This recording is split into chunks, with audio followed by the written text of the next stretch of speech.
So hello everyone, welcome back. So in this video we will see one more numerical based on the propagation of wave.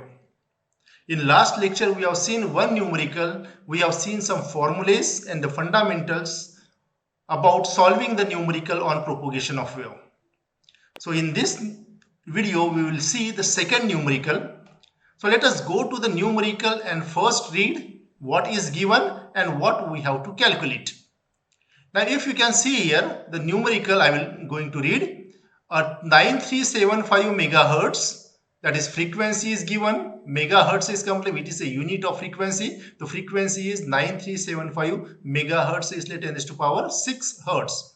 Uniform plane wave is propagating in polystyrene, right? Uniform plane wave कहां से propagate हो रहा है हमारे पास? Polystyrene से। इसका मतलब यहाँ पे एयर मीडियम नहीं दिया हुआ है, यहाँ पे कौन सा मीडियम दिया हुआ है? यहाँ पे मीडियम दिया है polystyrene, right? Having epsilon r is equals to 2.56, उस मीडियम के लिए परमिटिविटी की वैल्यू दिया है एप्सिलॉन आर दैट इज 2.56.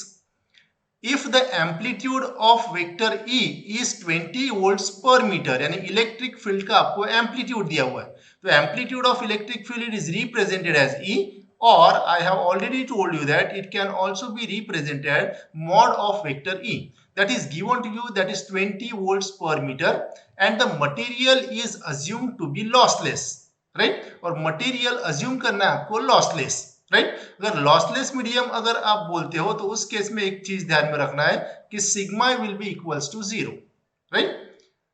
जरूरत पड़ती है तो देखेंगे, अदरवाइज इसको हम निग्लेक्ट कर देंगे. सी, फाइंड द फेज कांस्टेंट. आपको सबसे पहला फेज कांस्टेंट निकालना है, दूसरा निकालना है wavelength, third is the velocity of propagation, fourth one is the intrinsic impedance, fifth one is the propagation constant, and lastly the amplitude of magnetic field intensity. So let us go one by one. So the phase constant is represented as beta, और इस beta का equation रहता है हमारे पास omega into under root of mu into epsilon. अभी ये फॉर्मूले ऑलरेडी हमने थियरी में डिराइव किए हुए हैं. So beta is equals to omega into under root of mu epsilon. तो अगर आपको एयर मीडियम अगर दिया हुआ है तो mu can be written as mu 0, right? And epsilon can be written as epsilon 0. But for any other medium other than air medium, this mu can be written as mu 0 into mu r, ध्यान में रखना है. और epsilon can be written as epsilon 0 into epsilon r, right? तो mu 0 is nothing but the permeability of the free space. This is relative permeability. Epsilon 0 is the permittivity of the free space and epsilon r is the relative permittivity of the medium, right? तो इस case में ये epsilon r की value आपको दिया है, that is 2.56.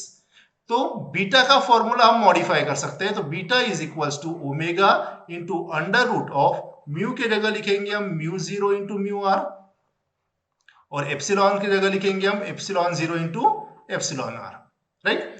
Now यहां पे एप्सिलॉन आर दिया हुआ है, म्यू आर की वैल्यू नहीं दिया हुआ है. Mu 0 and epsilon 0 that will be constant, right? Epsilon 0 is 8.854 into 10 to power -12 and mu 0 is 4 pi into 10 to power -7.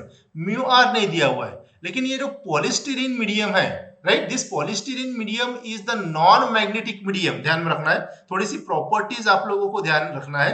Polystyrene is a non magnetic medium, so for non magnetic medium mu r will be equals to 1, right? तो ये numerical read करने के बाद थोड़ा सा basic characteristic जो है वो थोड़े से आपको कलेक्ट करना है, मेमोराइज करना है.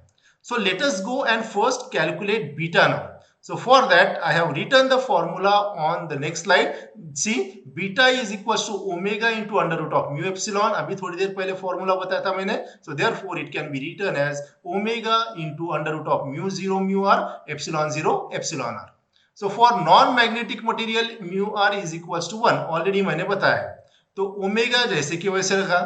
अभी अगर आप देखते हो कि ये आप सोच रहे होंगे कि ये वैल्यू कहाँ से आई है, ध्यान में रखना है कि एयर मीडियम के लिए अगर 1 upon under root of mu zero into epsilon zero अगर मैं करता हूं, ध्यान में रखिए, so that is equals to the velocity of light, that is 3 into 10⁸8, that is 1/√ऑफ म्यू जीरो एप्सिलॉन जीरो। तो इसको अगर मैं उल्टा कर देता हूं अभी, राइट, दैट इज √ऑफ म्यू जीरो एप्सिलॉन जीरो अगर कर देता हूं, राइट, ये अगर आप एक्चुअल वैल्यू रख के अगर ये वैल्यू निकालते हो, ठीक है, ये फैक्टर अगर आप कैलकुलेट करते हो, तो यू विल फाइंड दैट ये वैल्यू आएगी आपकी 3 इंटू 10⁸8। तो इस वैल्यू को अगर मैं उल्टा कर देता हूं, राइट, इनवर्स ले लेता हूं, तो ये क्या मिलेगा, 1 डिवाइड बाय 3 इंटू 10⁸8। तो वही लिया हुआ है मैंने, √of mu zero epsilon zero की जगह लिया है 3 इंटू 10⁸8। म्यू आर ऑलरेडी 1 है, तो √ऑफ 1 इज 1, सिर्फ बचेगा क्या अभी, √ऑफ epsilon r. So I have modified the above formula in this form. Now simply put the value. आपको पता है ओमेगा क्या रहता है हमारे पास, omega is always 2 pi f, that is angular frequency is omega, that can be expressed in terms of frequency as 2 pi f. तो omega is 2 pi f, तो 2 pi into frequency already दी आपको 9375 into 10⁶ hertz. Denominator में 3 into 10⁸8 है, तो √ऑफ 2.56, तो if you calculate this, तो beta will come to be 314.1592 radians per metre. The unit of the propagation, not propagation, phase constant is radian per metre. So this is the first parameter. Then second parameter you have to calculate is nothing but the wavelength. तो wavelength का एक formula मैंने last numerical में आपको बताया था, that will B v divided by f, that is the velocity of propagation of wave divided by frequency. This is one formula. लेकिन यहाँ पे हमको वेलोसिटी नहीं पता, फ्रीक्वेंसी तो पता है, लेकिन वेलोसिटी अभी दूसरा मीडियम है, तो वेलोसिटी की वैल्यू हमारे पास नहीं है। लेकिन बीटा कैलकुलेट किया हुआ है, तो lambda in terms of beta it is called as the 2 pi divided by beta. ये दूसरा फॉर्मूला आपका वेवलेंथ का ध्यान में रखना है। The wavelength is also given by 2 pi divided by beta. 2 pi is constant, beta already हमने calculate किया था, तो वो वैल्यू यहाँ पे अगर मैं पुट कर देता हूं, तो you will get the wavelength as 0.02 meters. So this is the second parameter. Very simple formulas है. If you remember this formula, writing the numericals or solving the numericals will become easy for you.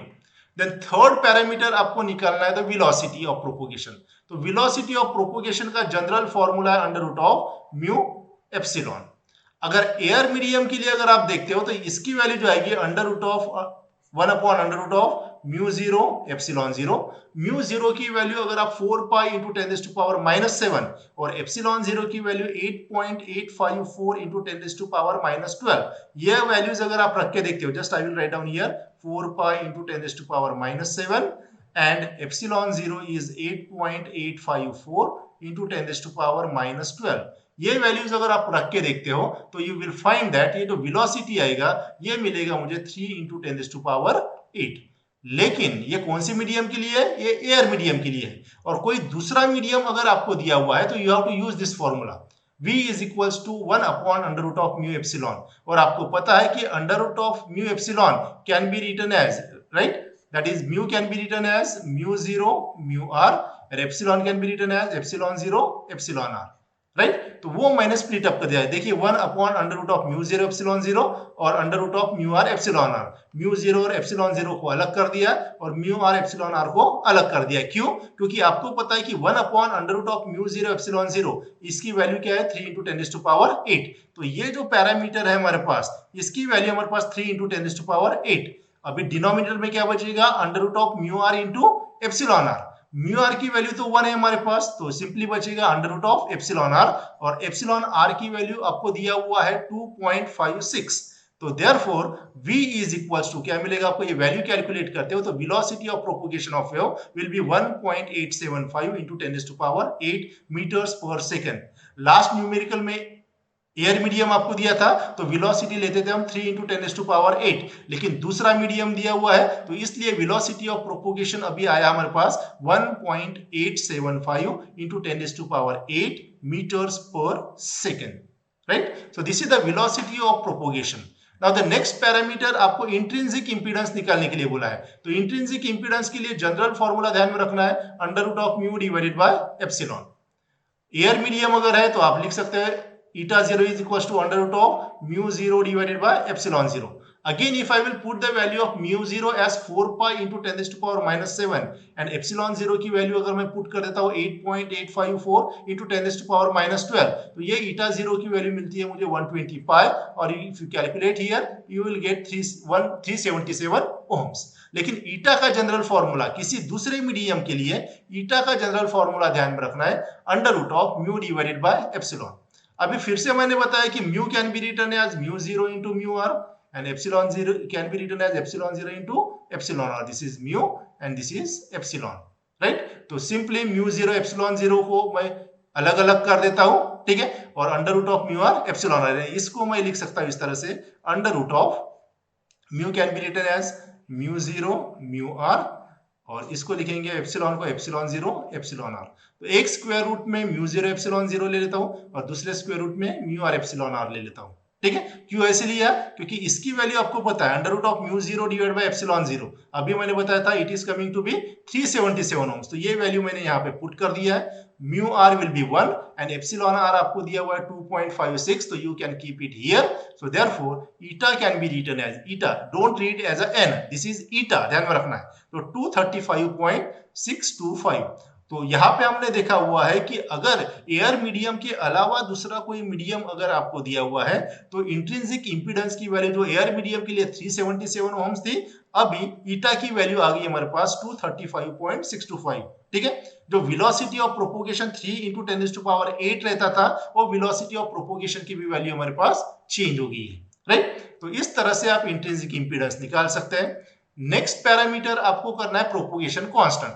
Now propagation constant is always represented as gamma और वो रहता है हमारे पास alpha plus j beta.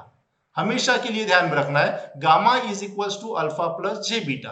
इस फॉर्मूले का काम आपको रेक्टेंगुलर वेवगाइड नाम का जो यूनिट है हमारे पास उसमें भी काम में आएगा. This is true for every type of propagation of waves through air medium और through some different medium, right. For polystyrene this alpha is equals to 0, ठीक है. पॉलीस्टीरीन के लिए अल्फा की वैल्यू हमारे पास 0, that is attenuation is equals to 0 और you can say lossless medium दिया हुआ है आपको. तो लॉसलेस मीडियम के लिए, ठीक है, there are no losses. What it indicates, यहाँ पे अल्फा इंडिकेट करता है हमारे पास that is the attenuation, right. Attenuation indicates the losses, loss indicate करता है. और बीटा क्या इंडिकेट करता है? Beta indicates the phase constant, right. So therefore lossless medium के लिए अल्फा की वैल्यू रहेगी मेरे पास 0. तो अल्फा की वैल्यू अगर मैं यहाँ पे पुट कर देता हूं 0, तो what will get here? Gamma is equals to j beta. Gamma की वैल्यू मिलेगी जे बीटा और ऑलरेडी बीटा हमने कैलकुलेट किया हुआ है. So therefore gamma is equals to beta की वैल्यू हमने निकाला था 314.1592 and the unit is per meter. You can write down here the unit for gamma is per meter. So this is the propagation constant. Now the last parameter you have to calculate, you are asked to find out the amplitude of magnetic field intensity. तो इसके पहले वाले numerical में भी मैंने आप लोगों को बताया था कि there is one relationship between the amplitude of electric field intensity and amplitude of magnetic field intensity that is equals to eta, right.